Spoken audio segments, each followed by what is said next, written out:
Estamos de volta com a nossa Profissão Mulher e agora vamos conversar com o Dr. Michel Mandelmann sobre esse assunto tão importante para diversas famílias, né, doutor? O senhor estava falando agora há pouco, que acho que é o sonho da grande maioria das pessoas, né? Com certeza, e algumas têm dificuldade de gerar um filho por vários motivos, né? A gente precisa primeiro definir, Fernando, o que é infertilidade. O que é infertilidade? Quando o casal, tendo relações sexuais por mais de um ano, tá, não consegue ter um objetivo que é gerar um filho. Quando a gente fala relação sexual frequente, é muito relativo, mas se o casal tem por objetivo engravidar, tem que ter relação sexual frequente mesmo. A gente sempre brinca que é não deixar o marido sair de casa. A mulher tem esse poder, né? Isso vale para casais onde a mulher chega até os 35 anos. Hoje tem uma nova definição que a partir dos 35 anos a gente define infertilidade até 6 meses. Aí já tem um fator limitante que é a idade da mulher. Sim. Aquilo que a gente fala, Fernanda, a mulher, graças a Deus, conseguiu galgar espaços que antigamente só o homem conseguia. Hoje ela é gerente, diretora e principalmente presidente de empresa. E ela adia a maternidade. E adiando a maternidade, desculpa o termo, ela paga um preço por isso. Certo. Porque a idade da mulher, só para dar um dado para vocês, em números, quando ela está sendo formada dentro do útero da mãe, já sabendo que é uma mulher com 20 semanas, ela tem 7 milhões de folículos. Folículos são aquelas estruturas que um deles, durante todo o ciclo menstrual, vai crescer e vai liberar aquela bolinha que está lá dentro, que é o óvulo, que vai promover a ovulação. Quando ela nasce, ela tem em torno de 2 milhões de folículos. Quando ela chega no menarquime, que é a fase menstrual, 400 mil, entra na menopausa, 0. Então, o que acontece? Vai diminuindo a quantidade desses folículos e a qualidade também. Então, a idade da mulher já é um fator preponderante, tá, para a fertilidade dela. Tá? Que mais? A gente pode falar das causas, né? Na verdade, o que não falta são causas, né, de infertilidade. E quem que tem que ser investigado nisso? Tá? A gente sabe que, segundo estudos, 30% das causas de infertilidade são de origem feminina, 30% de origem masculina, 30% do casal, dos dois juntos, e 10% de uma situação chamada de isca. O que é isca? Infertilidade sem causa aparente. Quer dizer, você investigou tudo o que tinha que investigar e não achou uma causa conhecida. Não descobre o que é. Na verdade, na medicina, em qualquer área, na cardiologia, na pediatria, na pneumologia, tem as famosas CDs, causas desconhecidas. O desconhecido ainda é muito frequente na medicina, ainda mais na infertilidade. Infelizmente, no nosso país, a sociedade ainda é um pouco machista. O homem sempre culpa a mulher. Não, você que tem que ser investigado, eu não. Os dois têm que ser investigados. Isso é deixar bem claro para que um casal vai procurar um médico que não está conseguindo engravidar, os dois têm que ser investigados. Não importa se o marido, o homem ou a mulher já tiveram filhos anteriormente. Os dois têm que ser investigados. Mesmo que já tenha tido Exatamente. filhos. Tem que ser investigado os dois. Doutor, quais são as principais causas de infertilidade? O que não falta são causas, né? A gente sabe que todo o mecanismo da ovulação e o mecanismo da formação do espermatozoide, que é a célula reprodutora masculina, é controlado por um sistema hormonal, tá? Que vem do cérebro. A gente sabe que a maior parte dos hormônios que estimulam outros hormônios do nosso organismo, principalmente a produção de células reprodutoras masculinas ou femininas, tá? Vem da hipófise. Tá? Uma série de hormônios que são produzidos na hipófise estimulam a produção de glândulas, principalmente, tá?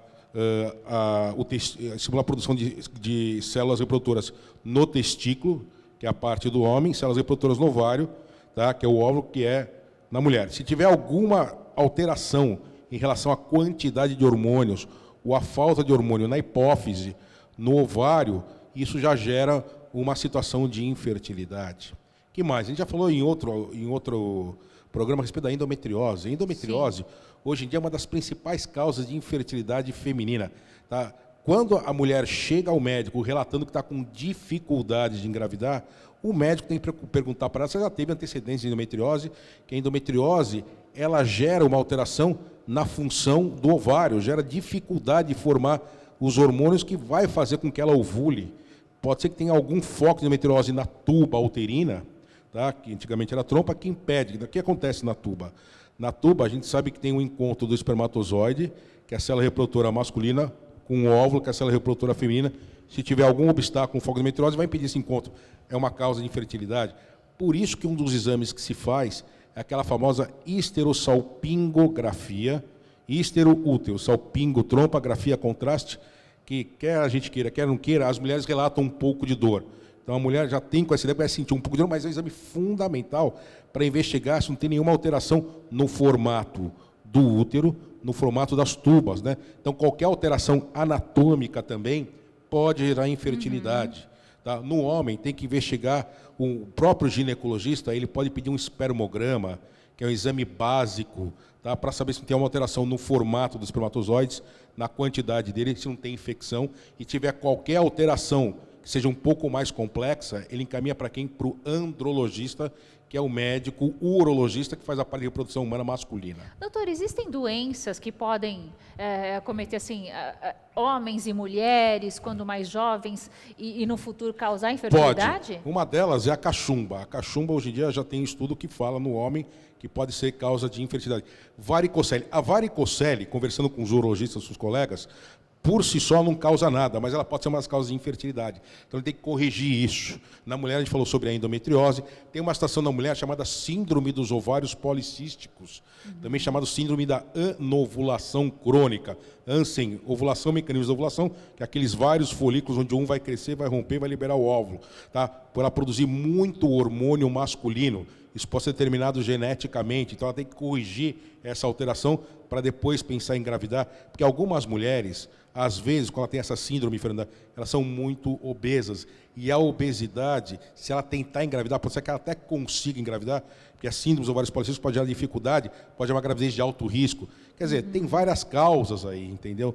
Não é uma causa só, tem várias, tem que ser investigado uma série de fatores que possa impedir, tá, ou dificultar a gravidez. O meio feminino, quando tem a relação, ele pode ser um fator letal para o espermatozoide. Existe um teste chamado teste pós-coito que investiga se o meio feminino, desculpa o termo, está matando os espermatozoides. Quer dizer, uma série de fatores aí. Vários.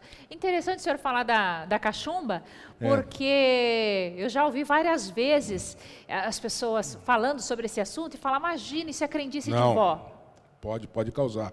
Tá. O hipotireoidismo também, quer dizer, um outro fator hormonal na mulher, a baixa produção dos hormônios da tireoide, também pode levar à infertilidade. A hiperprolactinemia, o que é isso?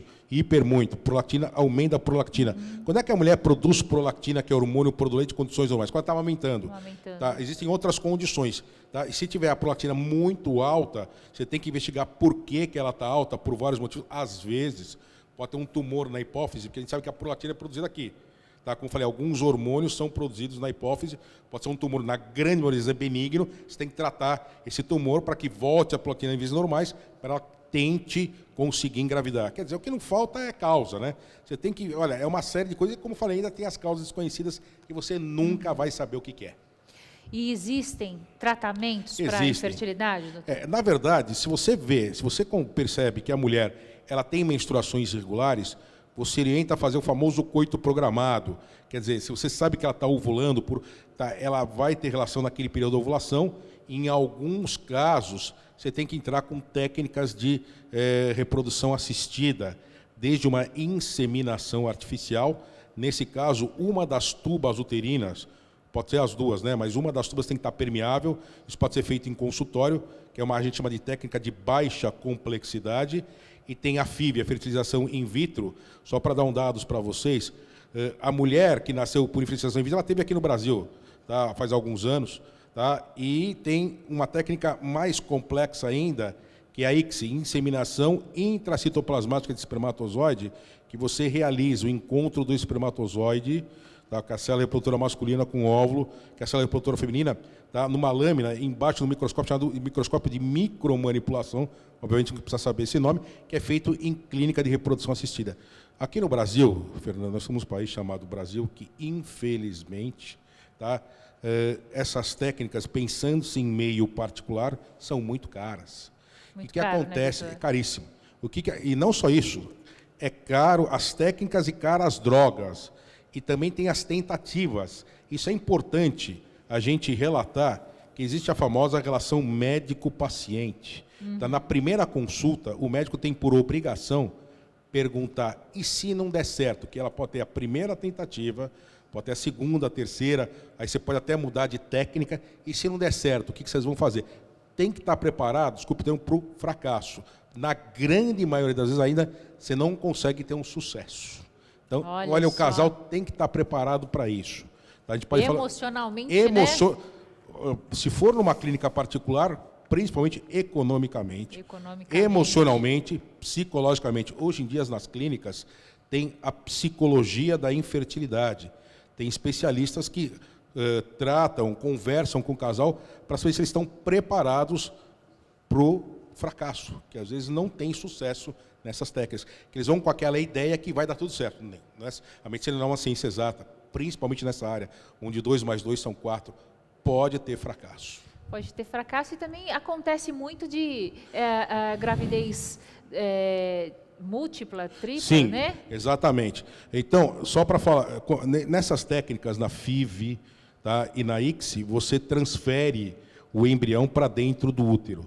Aqui, pelo Conselho Federal de Medicina, existe uma resolução que até os 35 anos você transfere 2. Dos 35 até os 39 anos, 3. Dos 40 em diante, 4, que é no máximo 4. E aquela história, aquele famoso provérbio, se ficar o bicho pega, se correr o bicho come. Né? Qual que é a nossa função? Aumentar a chance de gravidez. Tá? Quanto mais embriões serem transferidos, maior chance de gravidez. Porém, a gravidez múltipla, a gemelar, quando a gente fala gemelar, pode ser 2 ou mais. Tá?